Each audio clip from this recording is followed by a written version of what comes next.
উত্তেজনাপূর্ণ পরিস্থিতিতে জিরো লাইনের ওপারে বিএসএফ আর এপারে ফসলি জমিতে বাংকার খুঁড়ে অস্ত্র হাতে তীক্ষ্ণ নজরদারি বিজিবি সদস্যদের। সরিষা খেতে বিজিবি সদস্যদের সঙ্গে হাঁসুয়া হাতে অবস্থান এক কৃষকের। এমন একটি ছবি গত কয়েকদিন ধরে সামাজিক যোগাযোগ মাধ্যমে ভাইরাল হয়। মাতৃভূমি রক্ষায় বিজিবির পাশাপাশি সাধারণ কৃষকের এমন অবস্থানকে দেশপ্রেমের প্রতীক হিসেবে ছবিটি শেয়ার দিয়েছেন অনেকেই। আন্তর্জাতিক সীমানা আইন লঙ্ঘন করে চাঁপাইনবাবগঞ্জ শিবগঞ্জ উপজেলার বিনোদপুর ইউনিয়নের চৌকা সীমান্তে অবৈধভাবে কাঁটাতারের বেড়া নির্মাণের চেষ্টা করে ভারতীয় সীমান্তরক্ষী বাহিনী বিএসএফ। এতে বাধা দেয় বিজিবি। কাজ বন্ধ হলেও এ নিয়ে উত্তেজনা তৈরি হয়। এমন খবরে জিরো লাইনে থাকা কালীগঞ্জ গ্রামের কৃষক বাবুল হক হাঁসুয়া হাতে ছুটে যান সীমান্তে। গিয়ে দেখেন তার জমিতে থাকা সরিষা খেতেই বাংকার খুঁড়ে অস্ত্র হাতে অবস্থান নিয়েছেন বিজিবি সদস্যরা। এরপর তিনিও সেখানে হাঁসুয়া হাতে অবস্থান নেন। শুনলাম যে এরকম ভারত কাঁটাতারের বাঁধা দিয়েছে।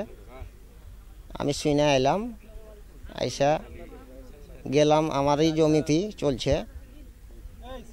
এবার আমাদের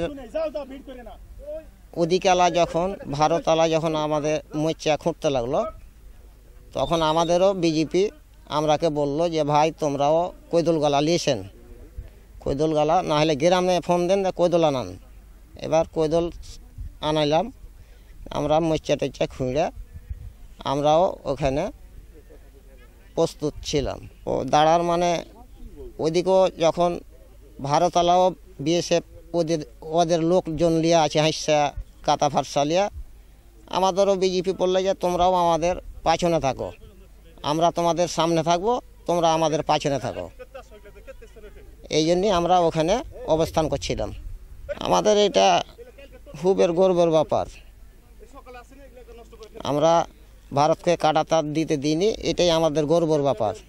বাবুল হকের এমন সাহসী কাজের প্রশংসা করছেন স্থানীয়রা। তারা বলছেন বিজিবি সদস্যদের পাশে থেকে প্রতিরোধ গড়ে তোলার এমন চিত্র তাদেরকে অনুপ্রাণিত করেছে। অনেক ভালো লাগছে, এটা অনেক উৎসাহ এবং অনুপ্রেরণা যোগায় আমার মতন তরুণ সমাজদের। উদ্দেশ্য কিছুই না, উদ্দেশ্য হলো জাস্ট খালি যে মাতৃভূমি রক্ষা, এটুকাই উদ্দেশ্য। জনগণের উদ্দেশ্য হলো মাতৃভূমি রক্ষা। বাবুল আঙ্কেল অবশ্যই একটা দুঃসাহসিক পরিচয় দিয়েছে এবং বাবুল আঙ্কেলের যে দুঃসাহসিক পরিচয়, এটা দেখে আমরা অনুপ্রাণিত। বাবলু চাচাকে নিয়ে আমরা গর্ববোধ করছি।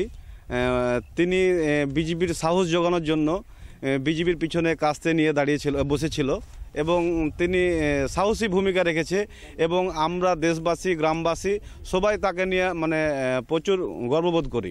বাংলাদেশের ভূখণ্ডকে চিন্তা করে এবং বিডিআরের সাহসিকতা দেখে সে তাদের সাথে মোর্চার পাশে বসেছিল। এই ছবিটাই ভাইরাল হয়েছে। তা আমি এটা তার জন্য এবং বাংলাদেশের জনগণের পক্ষে, তার জমির পক্ষে, বাংলাদেশের ভূখণ্ডের পক্ষে তার এই সাহসিকতার জন্য তাকে আমি ধন্যবাদ জানাই। সহযোগিতার এমন নজির স্থাপনের জন্য সবাইকে ধন্যবাদ জানিয়েছে বিজেপি। বিজেপিকে তো সবসময় সহায়তা করে এলাকার লোকজন। হ্যাঁ, এটা আমরা অলওয়েজ অ্যাপ্রিশিয়েট করি। আমাদের সবাই দেশের জন্য কাজ করে বা যারা সহযোগিতা করছে ওদেরকে তো সবসময় আমরা বিজেপির পক্ষ থেকে ধন্যবাদ জানাই। চৌকা সীমান্তে জিরো লাইন ঘেঁষে প্রায় 2.5 বিঘা ফসলি জমি রয়েছে কৃষক বাবুল হকের। সময় সংবাদ, চাঁপাইনবাবগঞ্জ।